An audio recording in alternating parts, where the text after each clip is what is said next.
And it's past 7. The Radio Wammo Breakfast. Bond does Deutschland. It's Kirsty Bond in Germany. Ex-Kiwi producer, breakfast producer Kirsty Bond, now living in Germany and corresponding with us over there. Hello to you, Kirsty. Hello, good morning. How are you? Very well, thank you. And you've been doing it's been a week, I think a month since we've last spoken to you. A bit of travel around the continent. Oh, has it been that long? I I just popped over to the mother country, actually. Spent some time in London. Yeah. Good times over there? It was nice, thank you, for my sister's birthday, so good to see a family member. Oh, nice. And now back, of course, back in the grind in Germany, back at work. Yeah, that's right, and it's a bit glum over here with the weather too. So I'll be coming home in the evenings and it's all dark and miserable, but I know you'll be celebrating the onset of summer.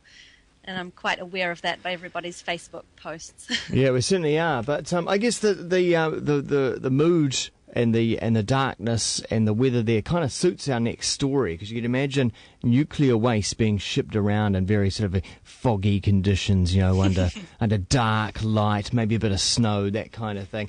But we are talking about the shipping of nuclear waste. There's been a recent shipment that was meant to take a certain amount of time, but it's taken a little bit longer than what they expected, Kirsty.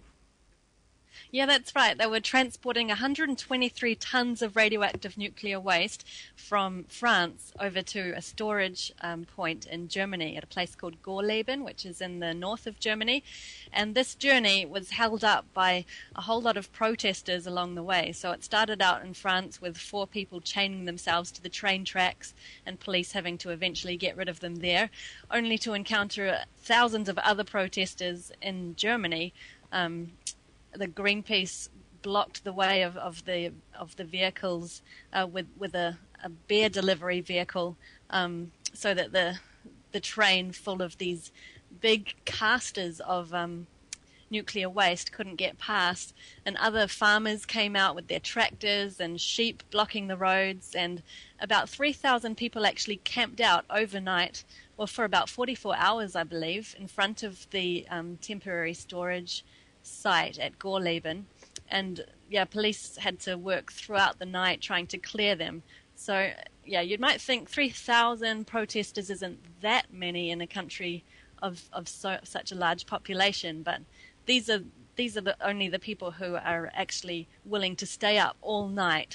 The hardcore ones who are willing to sacrifice their comfort and their commitment. So I'm sure that for every hardcore person with that attitude and with that motivation, there's another couple of hundred who have the same stance, but obviously aren't going to sacrifice going to work in the morning for it. No doubt, and also seems a little bit representative as well. Of course, you've got the classic sort of Greenpeace protesters, but also, as you say, the farmers there. Did you get any understanding about whether or not it was just a general protest against nuclear energy, or sort of not in my backyard, don't ship it through where I live? It's a mixture of both, and it's actually started, this shipment takes place annually. What happens is the nuclear waste is produced through nuclear energy production in Germany, and then it's shipped over to France where they reprocess it or something, and then it's shipped back again. And so every year when this shipment happens, there is some kind of protest that goes on, but this time it was so much more intense than usual because the government has just passed this bill, which will probably be signed into law at the end of the year, which is extending the life of the remaining nuclear reactors that are in Germany. So in the year 2000, they actually decided that they're going to phase out nuclear power production in Germany, and that by the year 2020, the nuclear reactors would be shut down. So eventually their lifespan would just be ceased.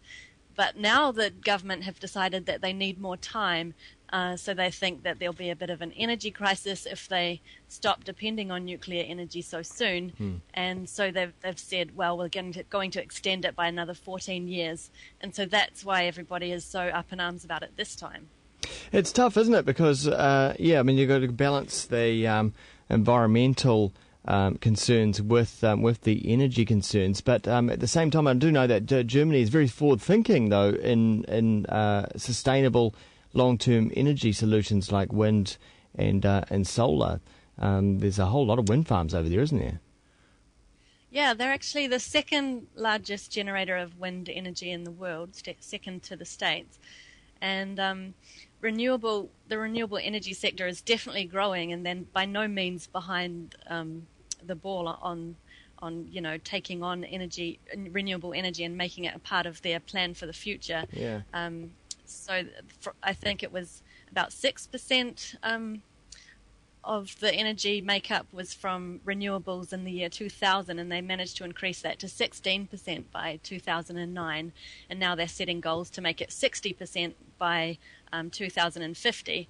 And it's a huge sector. There's about 800,000 people that are working in the environmental technology sector in Germany, and actually that's another criticism of people who think that the plants shouldn't be phased out so soon. They say that if they are phased out, then that's just going to put more demand on the coal power and then increase the CO2 emissions. Kirsty, does it feel slightly different when you plug in your hairdryer and you know that it's nuclear energy coming through powering that hairdryer? Does it feel different? To be honest, it doesn't even cross my mind. You sure you can't so tell? Long as my hair gets dried. You can't tell the difference between sustainable, renewable, and nuclear when it's coming through the power socket. It all just comes out the same stuff. It has no impact on how well my hair gets dried. So, yeah, quite easily not to think about it. Indeed.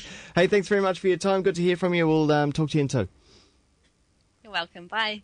That is Kirsty Bond in Germany. Now here on Kiwi, it's 22.